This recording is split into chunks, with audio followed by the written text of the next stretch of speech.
Welcome to Saturday Night at the Movies. I'm your host, Glenn Holland. Saturday night's movie is Emma at 8 p.m. on WQLN PBS. It was directed by Douglas McGrath from his own screenplay adaptation of Jane Austen's 1815 novel. Emma stars Gwyneth Paltrow, Toni Collette, Jeremy Northam, Alan Cumming, and Ewan McGregor, with Greta Scacchi, Juliet Stevenson, Polly Walker, and Sophie Thompson. In England, in 1815, Emma Woodhouse is an independent young woman of rank and privilege who lives with her widowed father in their home, Hartfield, near the village of Highbury. Miss Taylor, Emma's former governess, as well as her best friend and confidant, has just married a 40-ish widower, Mr. Weston, and moved from Hartfield into Mr. Weston's house. Emma is particularly pleased with the marriage because she takes credit for bringing Miss Taylor and Mr. Weston together. She decides she should continue to act as a matchmaker for her circle of acquaintances, starting with her new friend, Harriet Smith, a pleasant, unassuming young woman of uncertain parentage.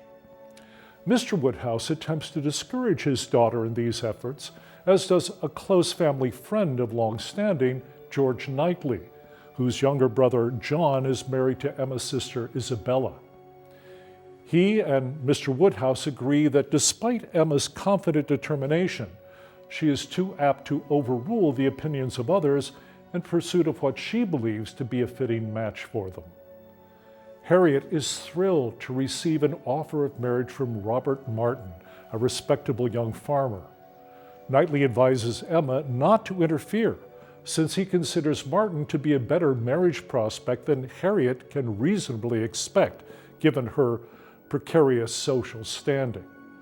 But Emma is not to be dissuaded, and subtly conveys to Harriet her disagreement with the match, a match Harriet ultimately, reluctantly, refuses. Emma draws Harriet's attention instead to Mr. Elton, the social climbing local vicar, and suggests that Harriet should devote her attentions to helping make Mr. Elton recognize that Harriet would make him a suitable wife. Emma, published in late 1815, was the last of Jane Austen's 4 novels to be published during her lifetime. When she first began writing the book, Austen wrote in a letter to her sister, "I am going to take a heroine whom no one but myself will much like." She began the novel with these words: Emma Woodhouse, handsome, clever, and rich, with a comfortable home and a happy disposition, seemed to unite some of the best blessings of existence, and had lived nearly 21 years in the world with very little to distress or vex her. The film Emma begins with images of a small stylized globe. This is quite fitting, because Emma Woodhouse lives in a small world, a world essentially composed of her home, Hartfield in Surrey in the southeast of England, and the small village of Highbury. She lives with her self-centered, widowed father, whose fear of drafts and contagions keeps both him and his daughter out of the mainstream of English society. But Emma is content with her life in a country estate. The high position afforded her by her beauty, wealth, and privilege gives her both a high opinion of her own abilities in orchestrating other people's lives, and a lack of understanding of what the needs, desires, and motivations of those other people might really be. On the cusp of reaching full adulthood, Emma has a lot to learn about the ways of the larger world. The novel Emma was first published in an edition of 2,000 copies at Austen's own expense. The novel was dedicated to the Prince Regent, later King George IV, by His Royal Highness's dutiful and obedient servant, the author. The novel was published anonymously, although by the time of its appearance, the identity of its author was well known by those who cared to know. American and French editions followed in 1816. Emma was reissued in both England and the United States in 1833, and the novel has remained in continuous publication ever since. There were 8 television adaptations of Emma in Great Britain, the United States, and Spain between 1948 and 1996. Several of them performed live and so lost to time. But the 1996 film was the first big screen version of Emma, followed by only one other released in 2020 starring Anya Taylor-Joy and Johnny Flynn. Screenwriter Douglas McGrath had in fact originally wanted to write an updated version of Emma, relocated to Manhattan's Upper East Side, the wealthiest neighborhood in New York City.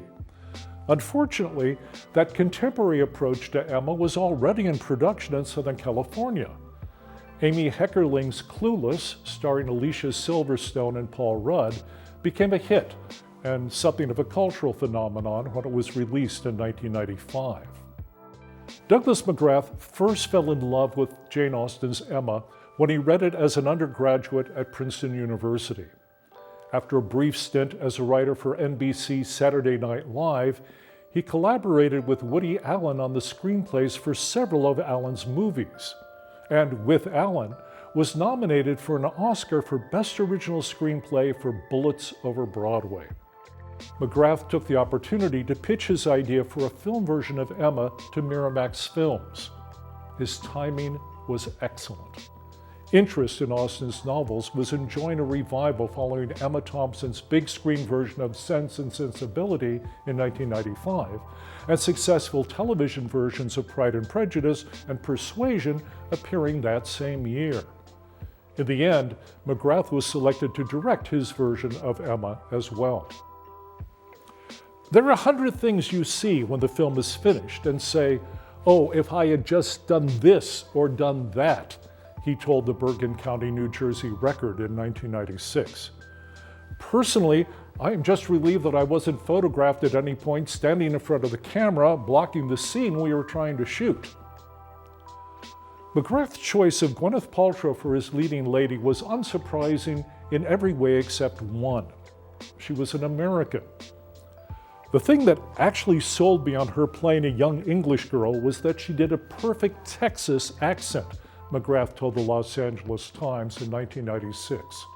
"I grew up in Texas, and I have never heard an actor or actress not from Texas sound remotely like a real Texan."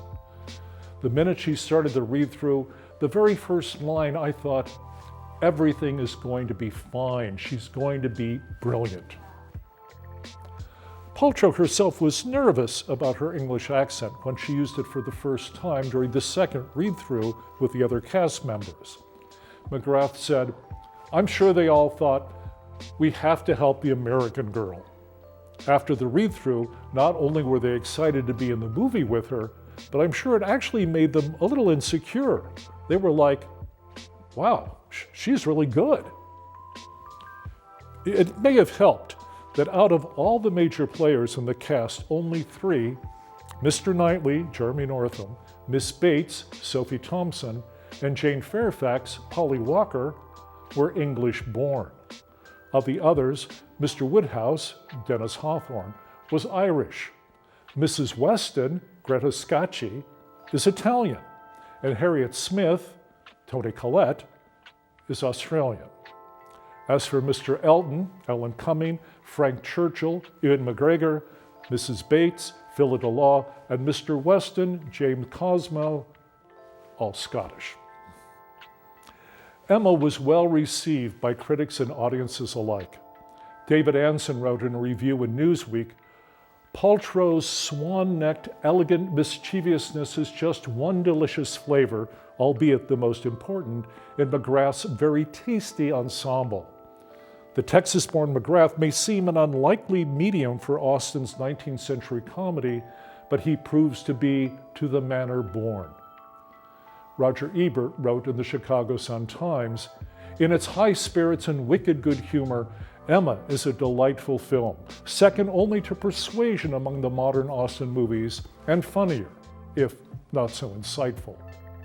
Emma was produced on a budget of around $6 million and ultimately grossed almost $38 million worldwide. The film was nominated for an Academy Award for Best Costume Design, and composer Rachel Portman won an Oscar for Best Original Musical or Comedy Score, the first woman to do so. There were a few disappointments in the audience reaction to Emma. Gwyneth Paltrow told about attending a showing of the film at the White House when she noticed that then-President Bill Clinton had fallen asleep. "He was snoring right in front of me," she later recalled. "I was like, wow, I guess this is going to be a real hit movie." But it was. So the heck with you, Bill Clinton. Please join us again next time for another Saturday Night at the Movies. I'm Glenn Holland. Good night.